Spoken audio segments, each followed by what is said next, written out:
Things in countryside Japan that could send you into a coma. The animals, because it's not all cute bowing deer. Like, did I tell you guys, literally the first day I started working, this thing jumped out of my coworker's bag. Between the giant spiders, the venomous centipedes, and the murder hornets, it was hard to go outside sometimes. And if it's not the bugs that get you, the ghosts will. You do not truly understand Japanese horror stories until you're here. It's pretty common out here to be biking along down the streets when you come across a 1,000-year-old shrine. And not only that, but there's also a ton of abandoned towns out in the countryside, so everything just feels kind of old and haunted. And one thing nobody's surviving, the K-trucks. I kind of want one of these actually, but they're absolute menaces on the road. I have never been closer to death than driving next to a Japanese farmer in one of these bad boys. Things in countryside Japan that could send you into a coma. あいうえおかきくけこさしすせそたちつてとなにぬねのはいふへはまみうめもやゆよありるれろわおあいうえおかきくけこさしすせそたちつてとなにぬねのはいふへはまみうめもやゆよありるれろわおあいうえおかきくけこさしすせ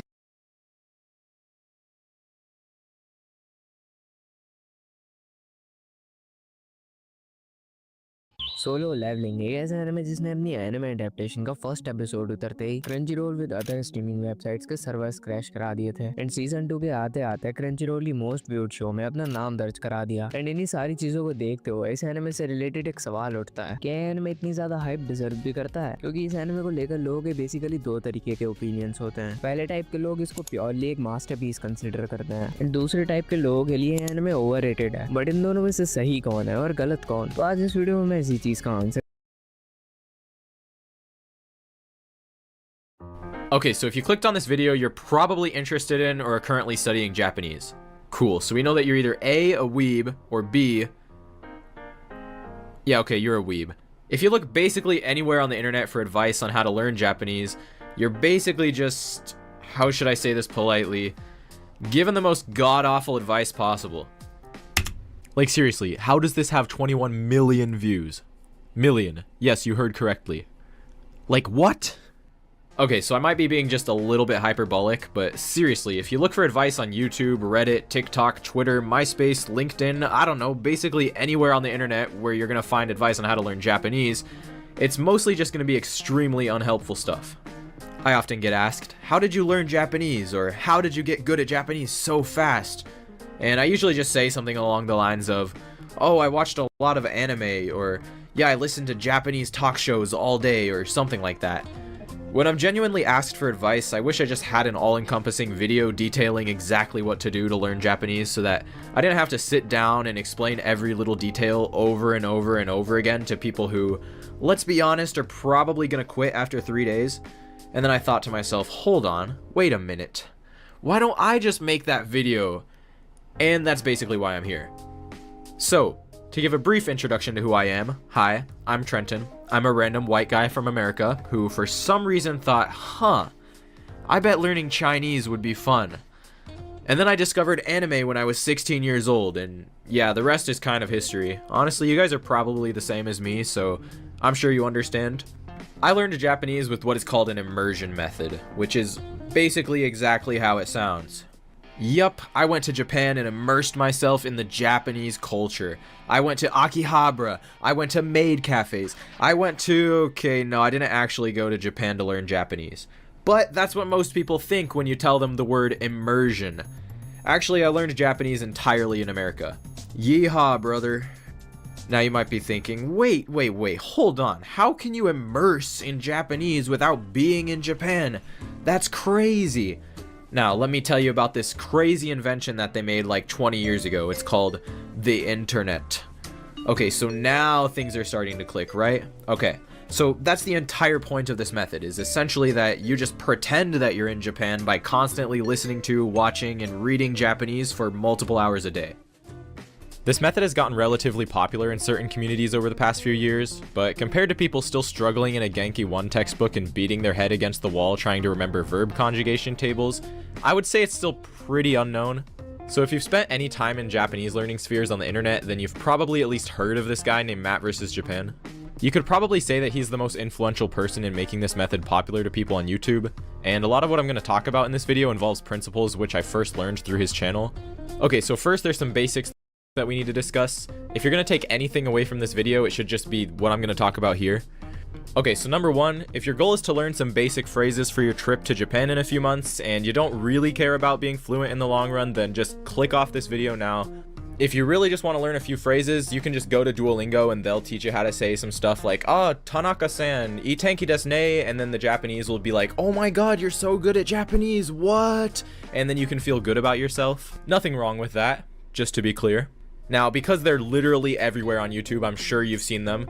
Literally every language learning YouTuber says, oh, learn a language in 1 week, 1 month, 6 months. You speak Japanese, right? Yeah. 全然日本語で大丈夫です。How did you learn? Can you answer in Japanese? いや、もちろんです。まあ、もともとレベルはどれぐらいでした？結構少なかったです。だから日本語のおかげでもう本当に別の世界になっちゃった。別の日本。一番良かったなと思います。自分にとって勉強の仕方とか日本語の。Hey guys, how you doing? I'm Takashi. So today I'm going to interview foreigners in Japan who can speak really good Japanese, how they learn Japanese. Okay, let's get started. So you speak Japanese, right? まあ少しだけ。どうやって勉強した？ How did you learn? 一人で人と会話してちょっと真似してまあそういう上達できました。会話のおかげでちょっとまあ日本語がちょっと上手になりました。8年前に日本に来たんです。フランスから。その時のレベルはなんかどう？いやもう本当に下手だった。まあでも日本に住んでたらちょっと人と会話したいとか田舎に行ったら全然人が英語話せないから。ちょっと残念だと思ったからちょっと日本語の勉強頑張った。でも今YouTube のおかげでとか勉強の仕方が多いから勉強の仕方見つけてで結構上手になれるだと思う。勉強した日本語を取得したことによって日本の生活どう変わりました？自分のオポチュニティがもっとありました。日本語が話せなかったらもう本当に生活が全然違うだと思う。だから日本語のおかげでもう本当に別の世界になっちゃった。別の日本のアクセスができます。日本語上手だけでそれだけじゃなくてもう本当に深いの話でもそういう文化のシェアとかできるとかまあもっと楽しいだと思う。まあもちろん子供の頃勉強されたんですけど、アメリカに住んでた時に蕎麦屋さんで働いててで周りの同僚全然英語喋れなかった。そうです。アメリカのどこ？カリフォルニア。カリフォルニア日本人めっちゃいいですもんね。多いです。10年間で勉強してて、なんかどれが一番良かったなと思います？自分にとって勉強の仕方とか日本語の。とにかく東京によく開発されてるボードゲーム会、参加するとめちゃくちゃ役に立ちます。私ゲームが好きで、あと騙し合いゲーム、人狼っていうゲーム、ウェアウォフがすごいいい勉強になる。なぜというのは日本語学校とか人に嘘つくことなかなか教えてくれないじゃないですか。だからその騙し合いをどうやって日本語でできるのって習えるのすごくいいです。I've heard that you got N1 before coming to Japan. Yeah, I did. How did you do it? Can you answer in Japanese? はい。じゃあ頑張ります。そうね、まあ日本に行く前に N1 取るなんてちょっとレアケースなんで。めちゃめちゃすごいと思うそれマジで。俺聞いたことない。あんまり聞いたことない。いやあるだろ。いやでも俺はほとんど独学で勉強した。でその勉強仕方は結構雑でネットでまあ単語リストを見つけたり、まあ、暗記も使って文法ガイドもネットで読んだりとか通ってた大学は日本の大学と姉妹校なんで。それで留学生が多くてそれで友達作れて会話練習も少しできた。僕のフォロワーとか、まあ今見てる人とかって日本にいない人が多いんですよね。日本に来れないけど日本語を勉強したい人に対してアドバイスありますか？日本に引っ越したら自然に入ってくることを思わないでまずちゃんと基盤を作った方がいい。ほんまに欧米で話されてる言語は日本語と全く違うから自然に入ってこない。だからある程度引っ越す前に文法を勉強してとかそして単語、まあ、基本のやつだけでも大丈夫。まあ毎日少し練習して、まあ、ある程度基盤作る。まあ住んでるNo. At least get to like an intermediate or just even lower intermediate level and then you'll be able to start picking it up a little bit more naturally. やってみたいんですけど、わからなかったら英語で話しましょう。大丈夫。Okay. 英語話せない日本人の友達はいますか？言います。じゃあ、その人と話すときは全部に右から読むの、びっくりした聞いたとき。日本語と韓国語と英語を少しだけ喋れます。 Why do you speak Korean? でも韓国人なんで。韓国人なんで。韓国人だ。日本人かと思った。韓国人です。日本語うまいですね。ありがとうございます。一級持ちなんで。JLPT？ いえ。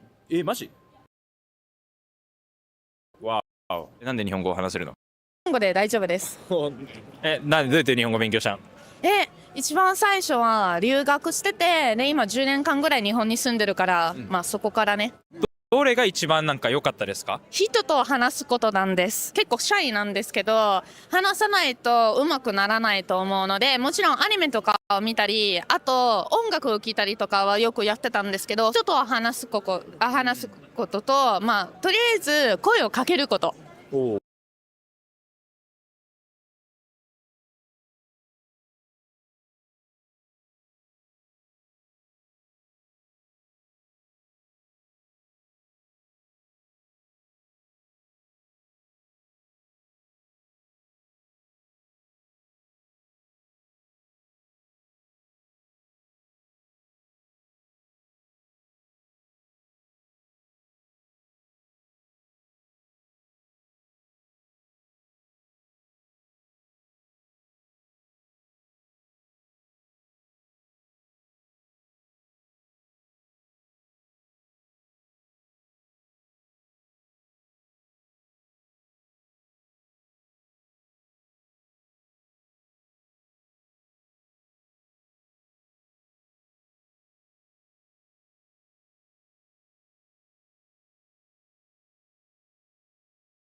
When I was 9, I played a lot of games. Road Rash, Delta Force, Recoil, Speedy Egbert, and I often thought about how video games are a metaphor for the real-life games adults play.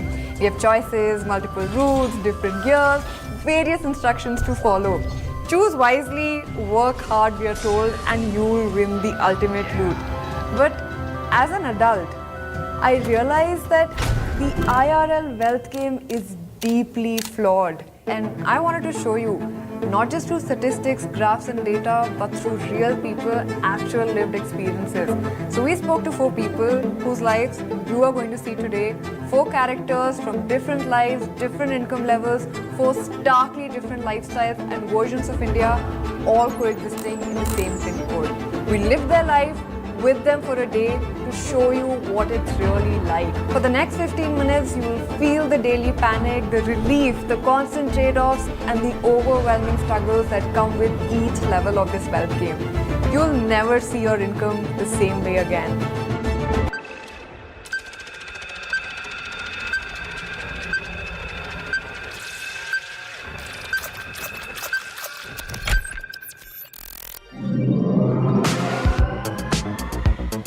Welcome to the game of wealth. We have 140 crore Indians who are contenders, but 3.5 crores are eliminated before the game even starts. Yup, around 3% of Indians survive on less than $2.15 or 180 rupees a day. Are you ready to play?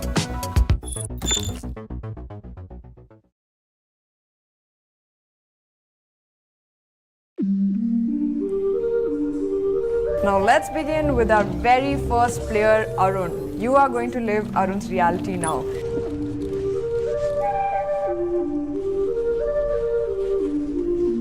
You're a 30-year-old man from Meghalaya.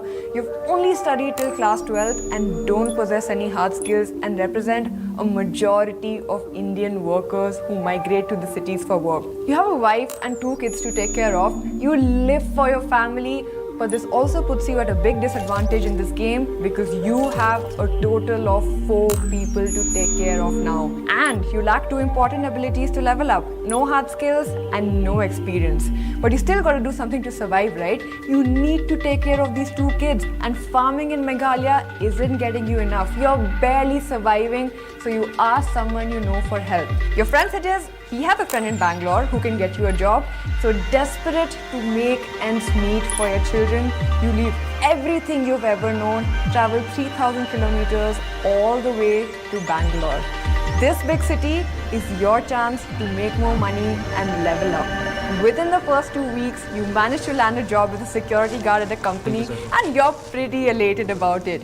It pays you 533 rupees a day, 16,000 a month, 1.92 lakh a year. Nearly double of what you were making back home, and also a little above the minimum wage for unskilled workers in Bangalore, which is around 15,000. Now, how do you survive? What's your day-to-day like? You work 12 hours a day, 7 days a week. If your colleague falls sick sometimes, it can go up to 24 hours or 36 hours shifts non-stop. Wait, what about your sleep and your health? You say, do I have a choice? Also, you prefer sitting at the company office because at least there's light here, there's AC here. Your home, let's say you're home. So you couldn't afford an apartment, so you got a PG which is few kilometers away. The rent though is abysmally high. It's 5,500 rupees per month, nearly 35% of your income. But you're happy because at least they give you 3 meals. What are the meals, by the way? Mostly just rice. Now let's look at your other spends. What about the remaining 11,500? Where does that go? Well, 9,000 needs to be sent back home every month for the kids and wife survival, so you're left with just 1,500 rupees per month. You keep 500 to 600 rupees for emergency, and remaining you spend on samosas. You really like samosas, so you buy them every now and then. Your basic needs are covered, but life is more than just survival, right? What about savings? What about entertainment? You know, at this level, these are luxuries. But wait, you do spend 350 rupees on the internet every month. Facebook is your favorite app and you watch comedy videos on it when you're bored. Wait, what about healthcare though? What if you fall sick?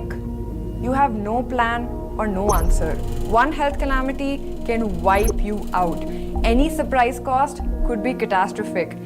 If and when this emergency arises, you might have to borrow from employer or friends, joining the 62% of Indians trapped in cycles of debt.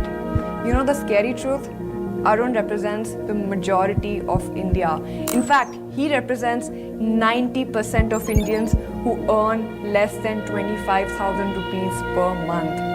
Arun, do you have any goals, any aspirations? Do you want a house? Well, you hope it's all going to get better, and in 3 years, you can go back home and start a clothing business. You have no idea how you'll pull this off, but it's just a dream you have. This is going to be your big shot of leveling up. But with 16,000 a month and less than 500 rupees in savings, access to almost no resources, will you be able to make it? At this point, I'm a little too invested. I want you to make it. I want you to have a shot at this opportunity, shot at a better life. But how? Can you pick up some skills? I discussed some ideas with you, but you're tired. You're tired from these 24-hour shifts, and at the end of the day, all you want to do is just to go back to your PG, get one good night's sleep, and maybe eat a samosa. This is what the reality of many people that you might see around you feels like. You know, this makes me think. We hear so many lectures about wealth not being a zero-sum game, how to create wealth. But at this level, there is no such thing as wealth. You are just playing in pure survival mode, just getting by. This is the reality of level 1, and most will stay stuck here and never make it to the next level.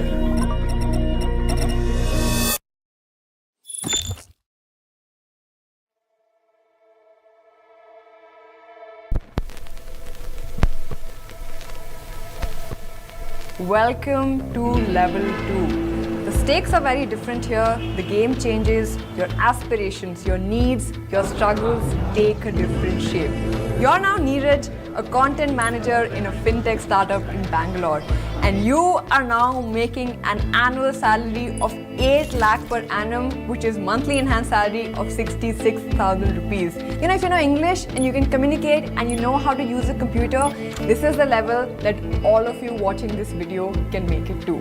This level is a little tricky though, because you now fall in the tax zone and 10% of everything you make needs to go to the tax man.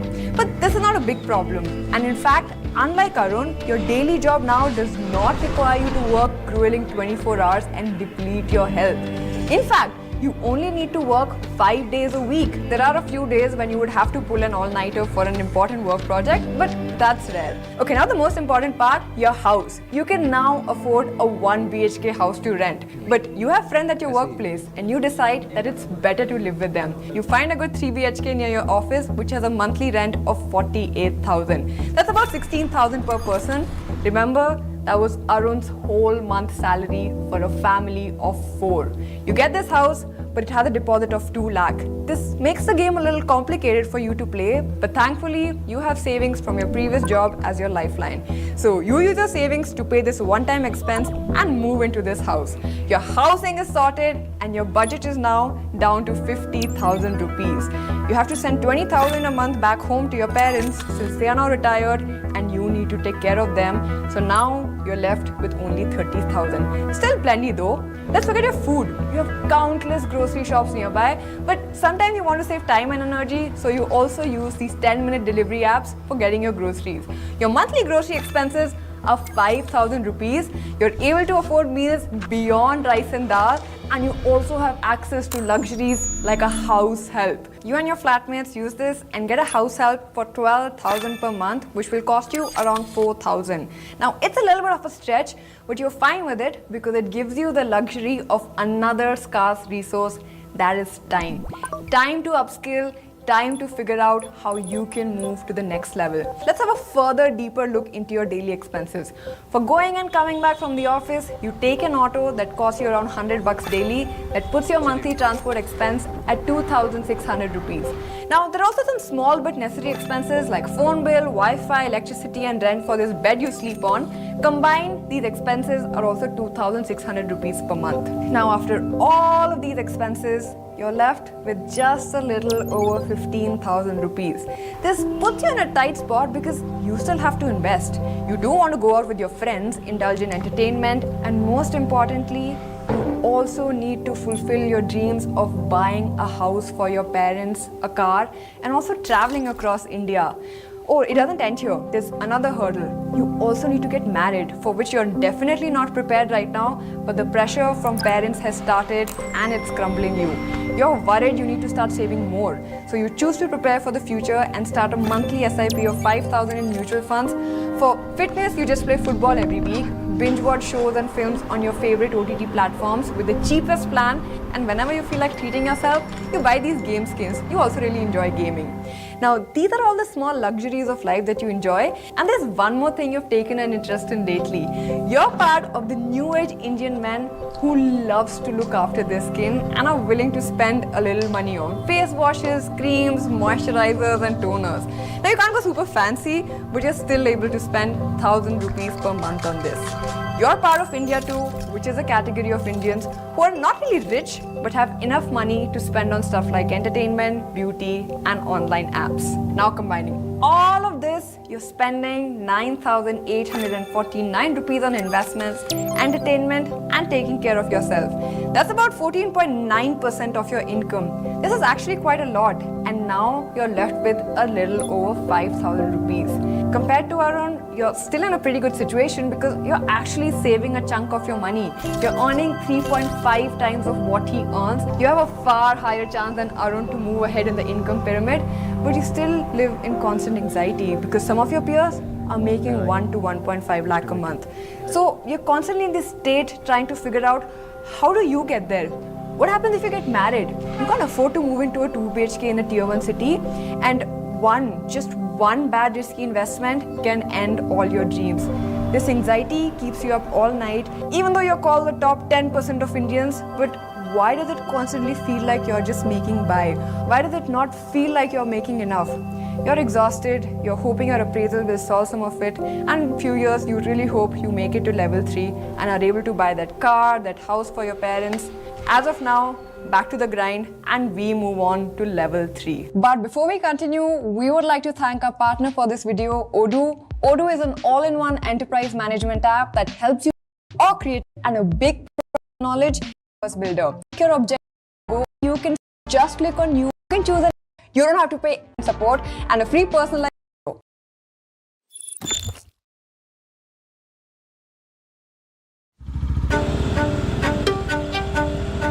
Welcome to level 3. Till now you were just surviving, but now you're Abhishek, an AI engineer at a tech company, and the level of this game now gets really easy. Well, now you're making 24 lakhs per annum, which is a monthly salary of 2 lakh. You're literally earning more in a month what Arun earned in a year. This is crazy, and for context, it puts you in the top 3% of earners in India. Your mindset, your life, your goals, aspirations, the way you perceive wealth and money have absolutely changed. You've now risen up the Maslow's hierarchy to solve for problems like self-respect and recognition. You are now part of the club that Goldman Sachs dubs the affluent class. This is a club of Indians who take 45% of the flights in India, earn 22% of India's income, are responsible for the bulk of the transactions on the consumer apps, and pay taxes. And imaginably, the game is going to become a lot more fun for you to play. So let's start with the basics. For housing, you have this fancy looking home with your 2 friends in North Bangalore. The rent is 1.68 lakhs for this, which translates to about a monthly rent of 56,000 for you, but you're okay with it. It's about 28% of your income, but percentage-wise, it's still lesser than Arun's 35% share, which was going for his PG.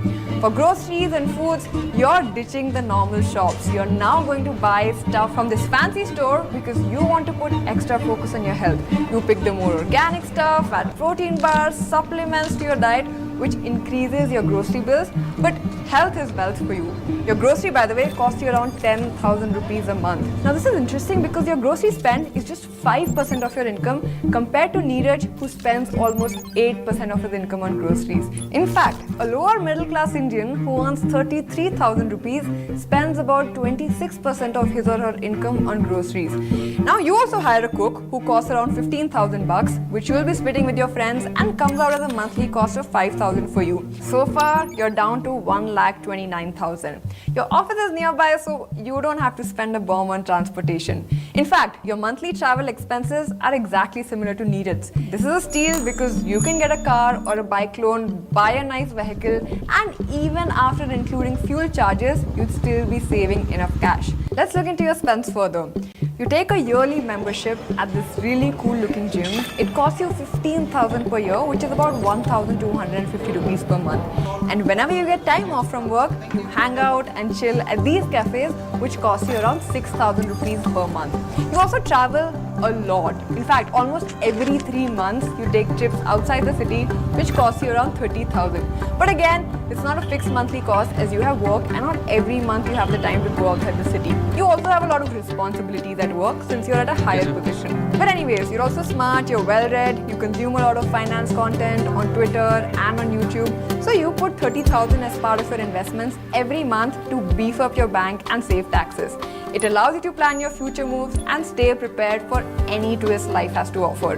Now, even after all of these monthly expenses, you're still able to afford to pamper yourself with these high-end gadgets, get subscriptions to your favorite OTT platforms, and shop for clothes at your favorite brands. And after minusing all of this, you're still able to easily save 10x more than what Neeraj saves in a month. Now, even in the worst case, which is if the economy crashes very badly and you lose your job and don't get to land another one in the next 6 months, you are still safe. This puts you in a position that half of Indians would die to be in. It's a privilege unlike any other. More importantly, it gives you the power to access something which millions of people go broke trying to afford. I'm talking about mental health services. Only 7% of Indians can pay for therapy sessions out of their pocket. Not being able to afford mental health services have serious implications for health. So being at this level almost makes you play this game in God mode. But it's still not up there. What is up there is this final level. The game these level 4 folks are playing is so out of reach for the people from the rest of the levels. It literally blew my mind. This is India's elites. Welcome to the final level, level 4.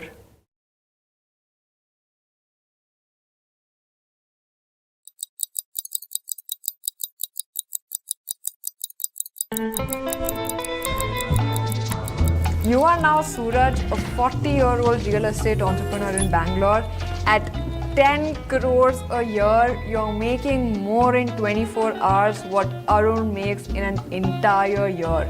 But forget about your title, your income. At this level, your occupation is almost irrelevant. The real game you are playing, it's called Legacy. Your monthly cash flow, about 83 lakh rupees, but your net worth is north of hundreds of crores. Some months or some days, you take out even more than these 83 lakhs depending on where you're investing. Wait, you can literally take out more cash in a day than most of the other levels can make in their whole lifetime.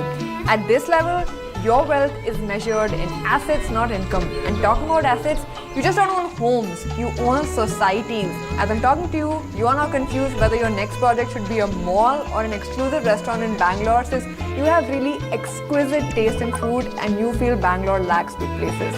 You have multiple financial advisors and your wealth is distributed between stocks, mutual funds, real estate, private equity, and you keep little cash aside for high-risk investments. Now let's talk about the fun stuff. Let's talk about your lifestyle. You live in a 10,000 square feet villa in Bangalore's most exclusive gated community. Price tag, about 27 crores. Your garage, it's literally like a mini luxury showroom. You've got Mercedes, Audi, and you make these purchases for fun, not to actually drive them. What about your monthly expenses? You spend 2 lakhs on housing maintenance, 1.5 lakhs on car maintenance and fuel, 7 to 8 lakhs on food and dining, 3 lakhs on personal stuff, 2 lakhs on health and wellness, 5 lakhs on clothing and accessories since you only purchase from Louis Vuitton of the world, and travel, it's always business or first class. Every international trip you take is a minimum of 15 to 20 lakh, but you're fine with it. You like living life king size. But wait, 7 to 8 lakhs on food and dining, how much can a person possibly eat? Well, you like paying for the table every time you go out with your peers, so every outing is around 1 to 2 lakhs and you go out 3 to 4 times a month. Got it. Also another question, 2 lakhs on health and wellness, where is that going? Well, you have a nutritionist, personal trainers, personal doctors, yoga instructor, and you spend on the most exclusive treatments to make sure you live a long, healthy life. You do red light therapy, cryotherapy, hyperbaric oxygen therapy, all of this almost every month. Wait, is all this even available in Bangalore? Apparently yes, check this out. You also have a personal therapist who helps you with all your emotional burden, who's available at your disposal. Wait, but what's the emotional burden you're dealing with here? Turns out, quite a lot. Since you have access of everything, the more wealth you have, the more you worry about losing it. You're worried about trusting people. The only folks you can rely on is your family, your brothers, but even that gets tricky.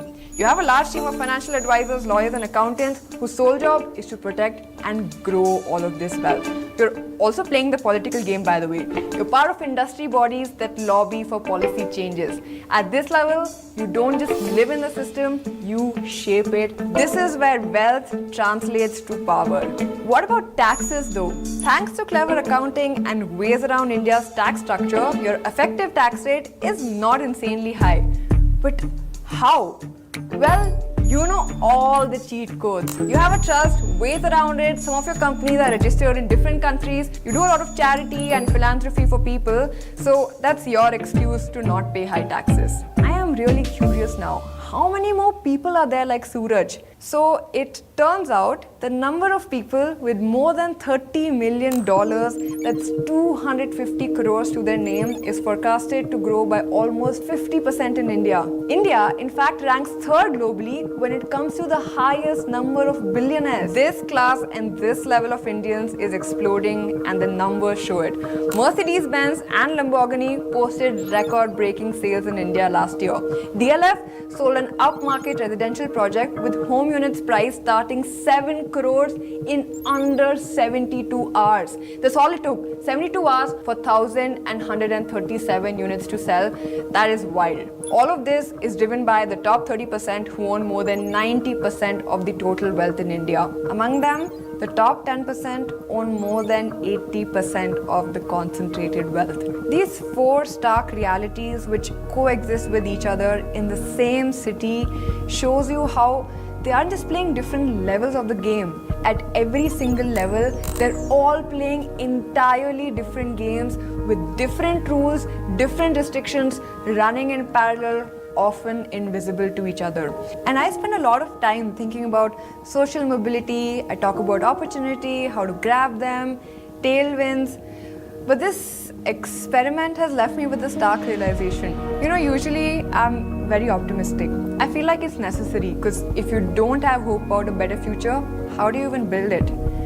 But this time, unfortunately, I realized that we want the world to be fair, so we pretend that it is.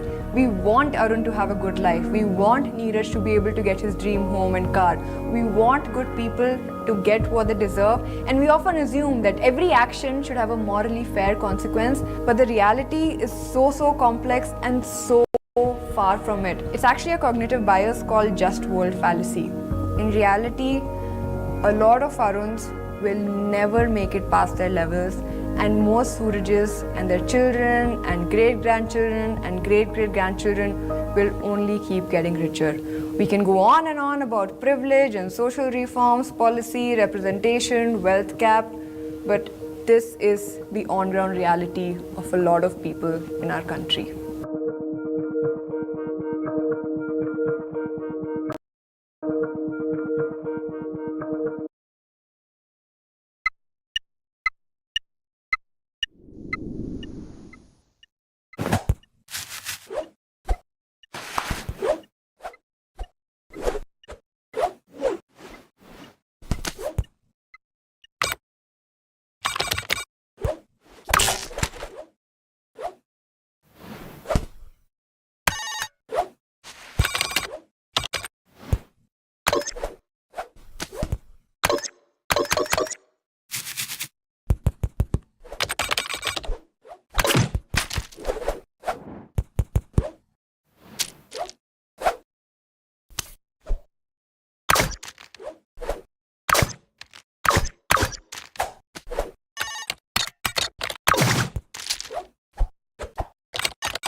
Hey guys, it's Alan. I hope you enjoyed Animation versus Coding. It's always a fun challenge to express a new topic without speaking. If you like learning things without listening to someone talk to you about it, I think you'll like a learning platform called Brilliant. Brilliant is all about learning by doing, with thousands of interactive lessons in math, data analysis, programming, and AI. I personally love Brilliant because it's so much more effective to learn things through experiencing them rather than being told about them in a lecture. The video you just watched uses a coding language called a global economic powerhouse. You're talking about social transformation, economic transformation. No cities in the history of human civilization as we know that was able to do this. It all started when I kept seeing these posts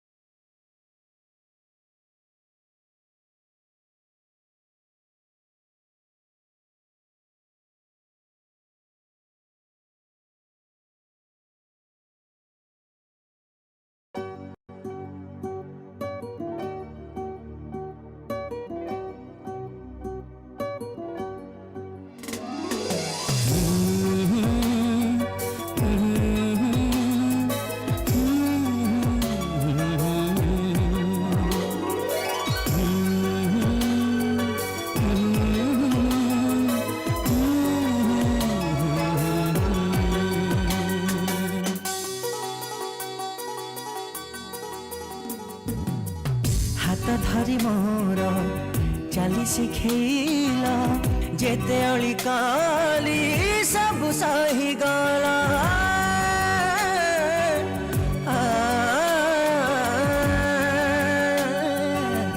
हाथ धरी मोर चाली शिखेल जेते अली काली सब सही गला बापा बापा बापा बापा बापा बापा को कथा मोर तुमको अछपा बापा बापा बापा केते सुख मोर जीवन भरिला पुआ पाई सब आयुष सारिला बापा बापा बापा बापा बापा बापा सब दुख कला मथार सिरपा बापा बापा बापा मो बापा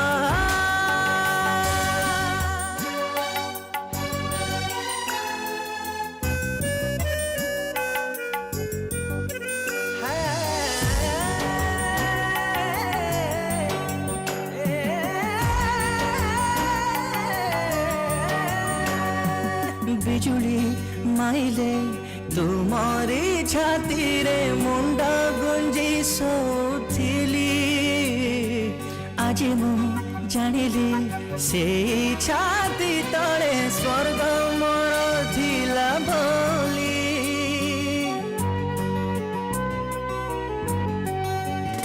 हो बिजुली माइले तुमरी छाती रे मुंडा गुंजी सोथिली आज मु जानिली से छाती तले स्वर्ग मोर थिला बोली अंधार राति रे मो पाई चेला चला बाटे मोर रसणी साजिला बापा बापा बापा बापा बापा बापा लुचे पेला निजालु हटपा बापा बापा बापा मो बापा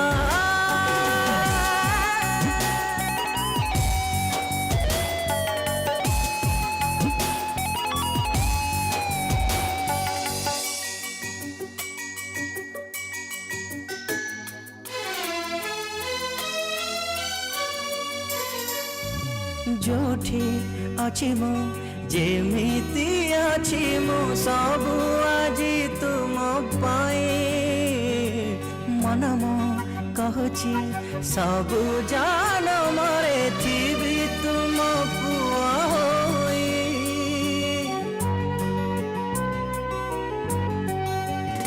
हो जोठी अच्छी मु जेमिति अच्छी मु सबु आज तुम पाई मन मु कहुची सबु जान मरे थी तुम पुआ होई तुम पाई आज परिचय मोर तुम्हें मो पाई कि चलती ठाकुर बापा बापा बापा बापा बापा बापा ए जीवन मो तुम अनुकंपा बापा बापा बापा मो बापा हाथ धरी मोर चाली शिखेल जेते अली काली सब सही गला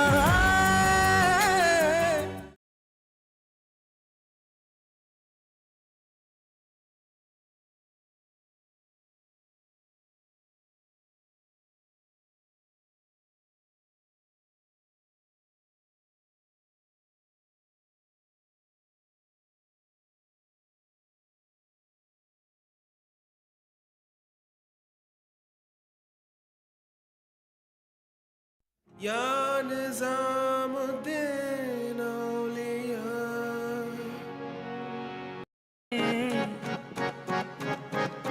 हदों को मिटा ले आजा खाली पल में पीका घर तेरा तेरे बिन खाली आजा खाली पल में तेरे बिन खाली आजा खाली पल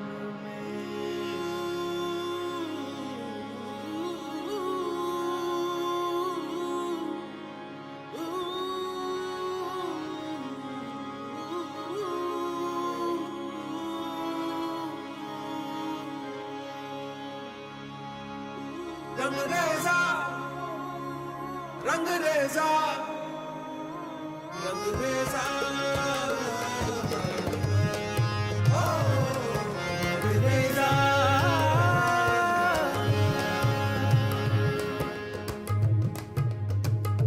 कुन फाया कुन फाया कुन फाया कुन फाया कुन फाया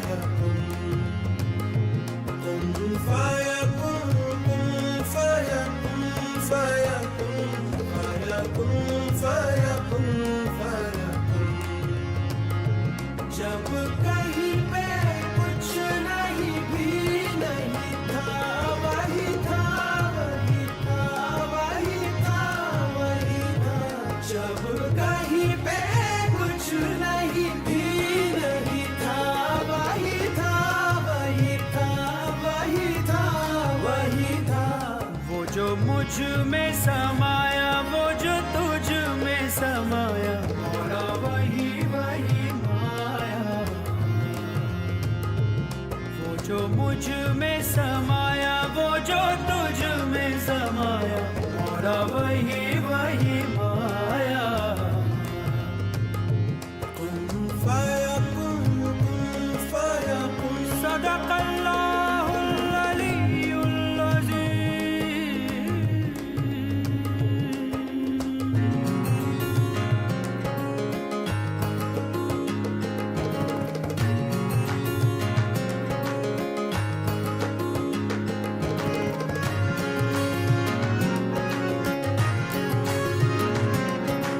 रंग रेजा रंग मेरा तन मेरा मन ले ले रंगाई चाहे तन चाहे मन रंग रेजा रंग मेरा तन मेरा मन ले ले रंगाई चाहे तन चाहे मन सजरा सवेरा मेरे तन भर से कचरा अंधेरा तेरी जलती ला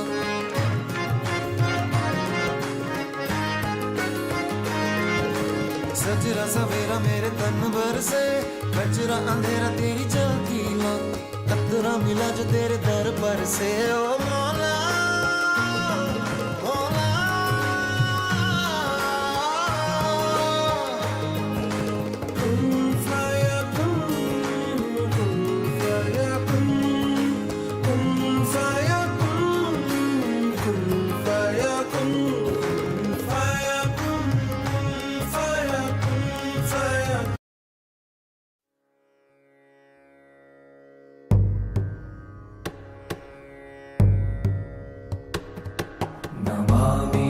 शमीशान निर्वाण रूपं विभुं व्यापकं ब्रह्म वेदस्वरूपं निजं निर्गुणं निर्विकल्पं निरीहं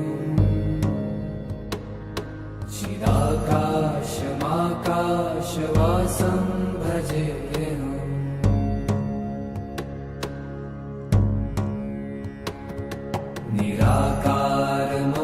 निराकारमोङ्कारमूलं तुरीयम्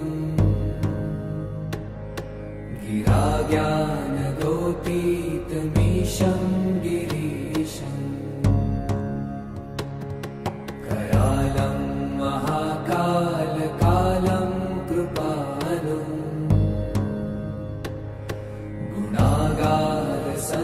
गुणागारसंसारपारं नतो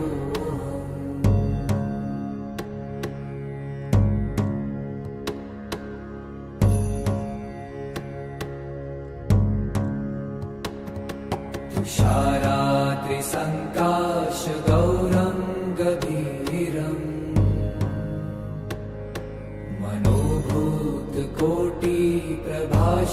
मनोभूतकोटिप्रभाश्रीशरीरम् स्फुरन्मौलिकल्लोलिनी चारुगङ्गा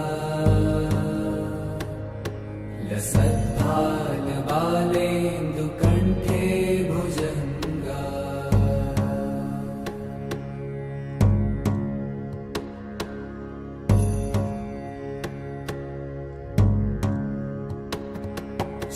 चलत्कुण्डलं भ्रूसुनेत्रं विशालम्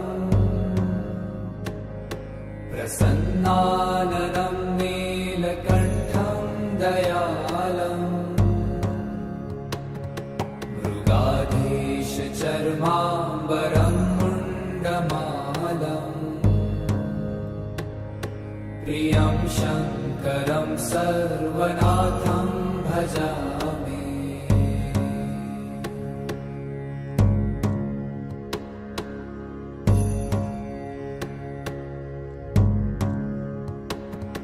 प्रचण्डं प्रकृष्टं प्रगल्भं परेशम् अखण्डम् अजं भानुकोटिप्रकाशम् त्रयशूलनिर्मूलनं शूलपाणिम् भजेऽहं भवानीपतिं भावगम्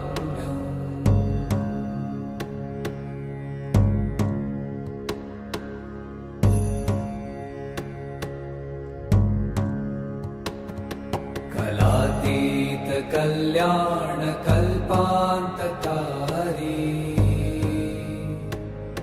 सदा सज्जनानन्ददाता पुरारी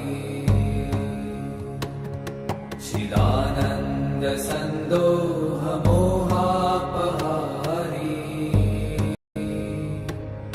प्रसीद प्रसीद प्रभो मन्मथारी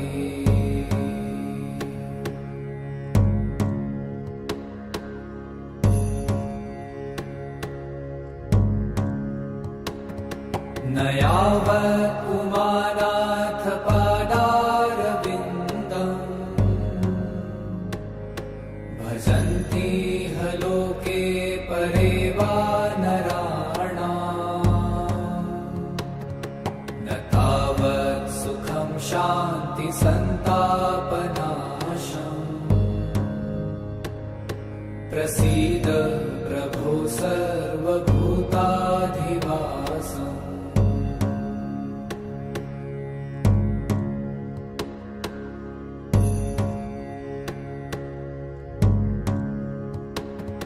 न जानामि योगं जपं नैव पूजा न तोऽहं सदा सर्वदा शम्भुतुभ्यं जराजन्म दुःखो गतातप्यमानम् प्रभो पाहि आपन्नमामीश शम्भो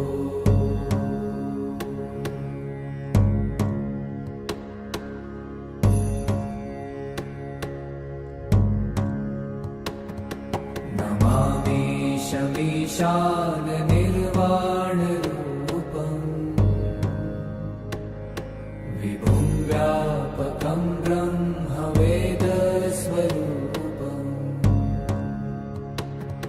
निजं निर्गुणं निर्विकल्पं निरीहम्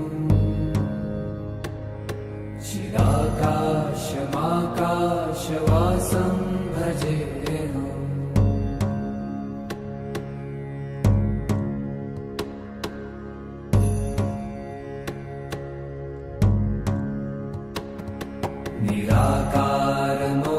निराकारमोङ्कारमूलं तुरीयम्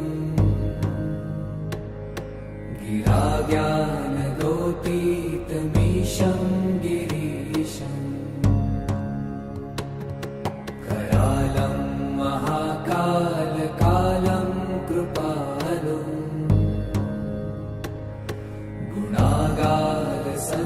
गुणागारसंसारपारं नतो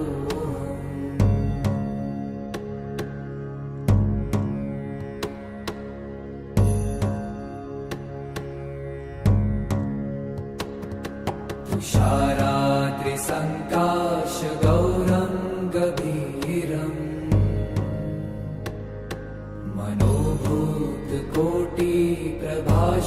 मनोभूतकोटिप्रभाश्रीशरीरम् स्फुरन्मौलिकल्लोलिनी चारुगङ्गा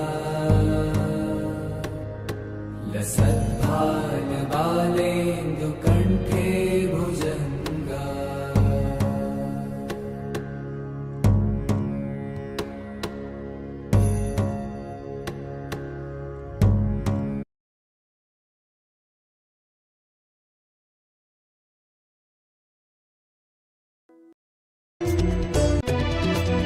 शृणु सर्वानयनैर्युतं बाहुभिर्दशभिर्युक्तं सर्वकामार्थसिद्धितं पूर्वं तु वानरं वक्त्रं कोटिसूर्यसमप्रभं दंष्ट्राकरालवदनं भ्रुकुटी कुटिलेक्षणम् तस्यैव दक्षिणं वक्त्रं नारसिंहं महाद्भुतम् अत्युग्रतेजो वपुषं भीषणं भयनाशनम् पश्चिमं गारुडं वक्त्रं वक्रतुण्डं महाबलं सर्वनागप्रशमनम् विषभूतादिकृन्तनम् उत्तरं सौकरं वक्त्रं कृष्णं दीप्तं नभोपमं पातालसिंहवेताल ज्वररोगादिकृन्तनम् ऊर्ध्वं हयाननं घोरं दानवान्तःकरं परम् येन वक्त्रेण विप्रेन्द्र तारकाख्यं महासुरं जकानशरणं तत्स्यात् सर्वशत्रुहरं परं ज्ञात्वा पञ्चमुखं रुद्रं हनुमन्तं दयानिधिम् खड्गं खड्गं त्रिशूलं खटवाङ्गं पाशं कुशपर्वतं मुष्टिं कौमोदकीं वृक्षं धारयन्तं कमण्डलुं भिण्डिपालं ज्ञानमुद्रां दशभिर्मुनिपुङ्गवम् एतान्युदजालानि धारयन्तं भजाम्यहम् प्रेतासनोपविष्टन्तं सर्वाभरणभूषितं दिव्यमाल्याम्बरं धरं दिव्यगन्धानुलेपनम् सर्वाश्चर्यमयं देवम् हनुमद्विश्वतोमुखम् पञ्चास्यमच्युतमनेकविचित्रवर्णम् वक्त्रं शशाङ्कशिखरं कपिराजवर्यम् पीताम्बरादिमुकुटैरूपशोभिताङ्गम् पिङ्गाक्षमाद्यमनिशं मनसा स्मरामि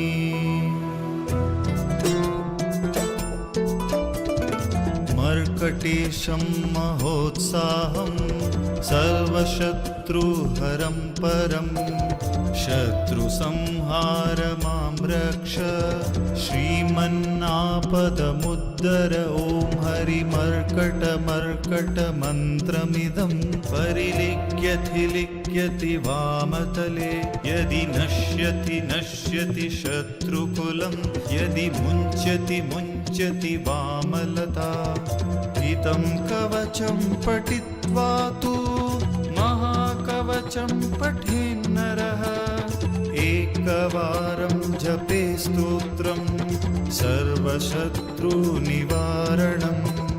द्विवारं तु पठेन्नित्यं पुत्रपौत्रप्रवर्धनम् त्रिवारं च पठेन्नित्यं सर्वसम्पत्करं शुभम् चतुर्वार पठेन्नित्यं सर्वरोगनिवारणं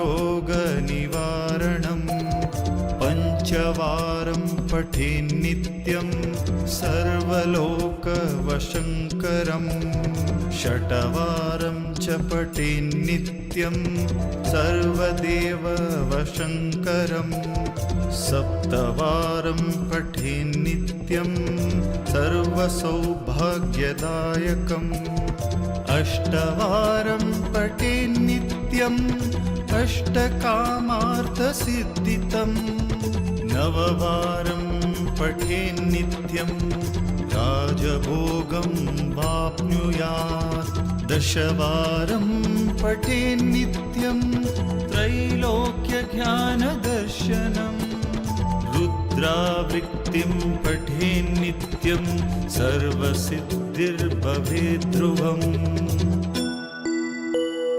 कवचस्मरणेनैव महाबलं वाप्नुयात् इति पण्डितशिवदत्तमिश्रशास्त्री विरचिते हनुमद्रहस्ये सुदर्शनसंहितायां श्रीरामचन्द्रसीता प्रोक्तं पञ्चमुख हनुमत्कवचं सम्पूर्णम्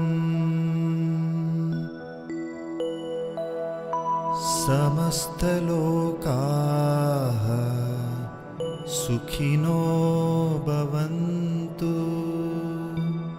समस्तलोकाः सुखिनो भवन्तु समस्तलोकाः सुखिनो भवन्तु